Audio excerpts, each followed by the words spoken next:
Just over 50 years ago, a TV program held my interest like no other. Why is it so? His own science-based TV series, which was filmed at the University of Sydney where he taught, was broadcast from 1963 to 1986 and became an instant hit, known for its cool experiments, interesting science and fantastic hair. The presenter was Professor Julius Sumner Miller, who has been a huge positive influence in the lives of many young people. As well as the cool experiments, some of his sayings were, and still are, excellent advice. Whatever work you undertake to do in your lifetime, it is very important that first you have a passion for it.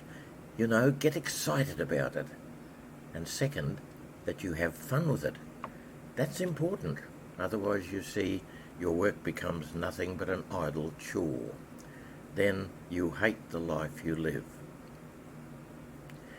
Having a weakness for chocolate, this was also a significant plus. During the 1980s, Miller appeared in a famous series of Australian television commercials for Cadbury chocolate, using his stock phrase, "Why is it so?", demonstrating a simple scientific principle and describing how each block of chocolate embraces substantial nourishment and enjoyment and contained a glass and a half of full cream dairy milk. The ads were sufficiently popular to be played for some years after his death. Even since those days, I have found myself, when faced with a new and often puzzling situation, seeking an answer to that simple question: why is it so? It may be an unusual statement or a strange action for which there seems no sensible reason, and finding the answer often exposes unexpected educational results. Decisions currently being made by governments in an attempt to deal with the COVID-19 debacle are a case in point. Some are handling it well and achieving good results. Others, not so. Pretty well everyone is fed up with seemingly pointless and useless restrictions which vary from state to state and are often changed for no good reason.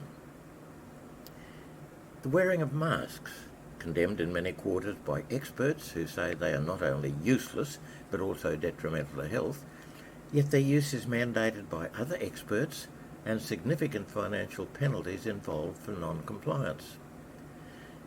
The Prime Minister assures us that the vaccines are not mandatory, and legal advice is that it is illegal for an employer to make vaccination a requirement for continuation of employment. But people not wishing to receive the injection are resigning in droves because of this threat, and the loss of valuable trained staff is causing many problems.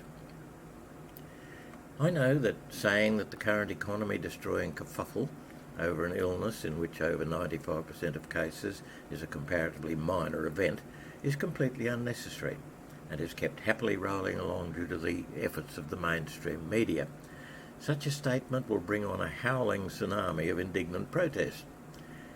As I write, the Herald Sun has a breathless headline: AM edition, Victoria smashes daily record, 51,356 COVID cases. Enough to scare the tripe out of the general public and ensure that they stay indoors? Any sign of a follow-up paragraph telling us how many recovered? Or what alternative, inexpensive, good result guaranteed, hugely successful treatment, as used overseas, will be offered to these people? Oh, you mean the treatment banned by our experts? Yeah, that is a bit of a problem. Being accused of oversimplification is inevitable, but ignoring the incontrovertible success of methods used overseas and banning of hydroxychloroquine and ivermectin would appear to be a criminal act.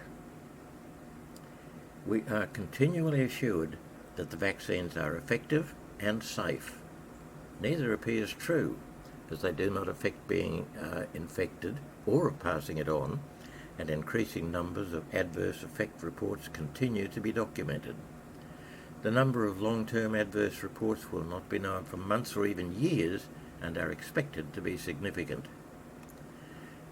Unbelievable havoc has been wrought on the economy of many countries. Businesses have been smashed by lockdowns, individual personal finances have been destroyed, but many sectors have been exempted from the damage, and vaccine manufacturers and those administering them have been protected from any legal action. The public are confused and very angry at the state that developments have reached, and a strong leader is needed who can clearly see and understand the problem, then proceed to put in place essential corrective measures, many of which will be drastic and possibly unpopular, but are nevertheless essential if the country is to survive.